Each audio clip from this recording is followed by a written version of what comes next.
Topping the news tonight, government intends to negotiate with TCL for lower cement prices. The Minister of Trade made the announcement at today's post-cabinet media briefing. This week, Trinidad Cement Limited raised the price of cement by 9.5%. It cited input costs as the reason for the hike. The Minister of Trade says in December he met with the management of TCL and it expressed its intention to effect a price increase. He asked for justification and that the parties meet again. TCL asked for a waiver from NGC and that it be classified as a middle user.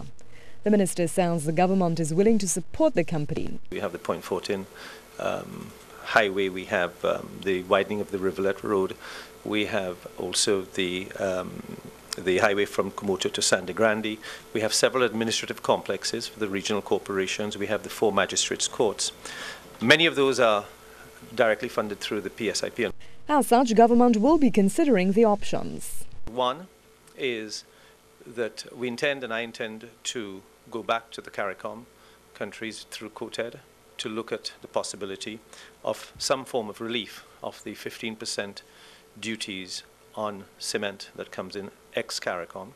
In fact, there is precedence for this. In 2006, the then government went to COTED and had a removal of duties on cement for a period of time. The anticipated negotiations are expected to trickle down to the customer.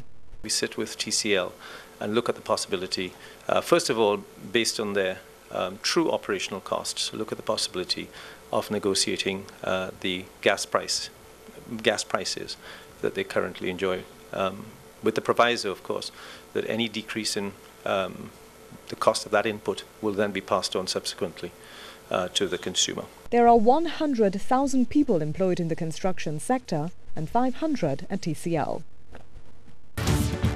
So glad you can join us. Welcome to the C Sport Report.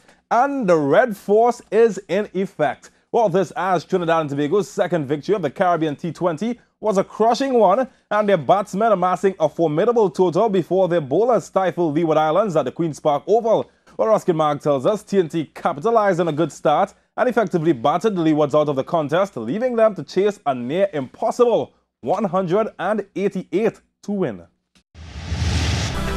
Under pressure, TNT opener Lendl Simmons finally cashed in and together with partner William Perkins got TNT off to a flyer. They posted 45 in double quick time before being separated. Simmons in particular was dialed in and swatted everything over the ropes. He was like a man possessed, and it showed as he struck fear into the Leewards attack. And even though he lost Perkins in 19, there was no cause for celebration. That's because Simmons found a wonderful ally in Darren Bravo, and together they rode their luck, but thrilled the fans to the hilt with a blistering assault in adding 70 for the second wicket. Eventually, Simmons would depart for a well-played 62, inclusive of 5 sixes. Darren Bravo then partnered Kieron Pollard as the hitting festival continued, much to the fans' delight.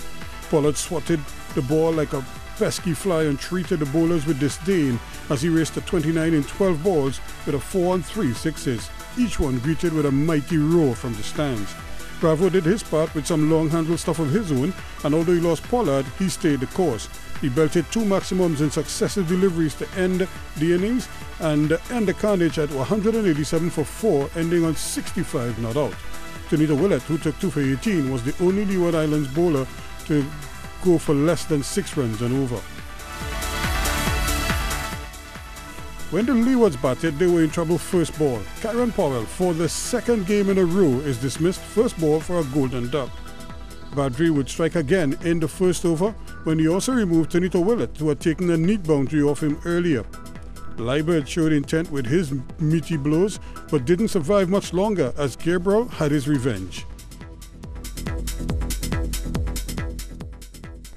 The Derbyshire professional Chesney Hughes shaped well and showed his aggressive side with a couple robust blows, followed by a maximum that raised Leeward's spirits. But when on 20, he too gifted Bravo a wicket at 44 for 4. Skipper Sylvester Joseph tried to lead from the front, but after his maximum, he chased a Pollard wide first ball and gifted his wicket away. The big fellow would strike soon after that, as he also accounted for Thomas with his change of pace and disguise. The runs dried up as the wickets kept falling, as the Leewards could only muster 92 for 8 when the overs ran out. TNT handed it a massive victory by a stunning 95 runs. Ruskin Mark, C Sports.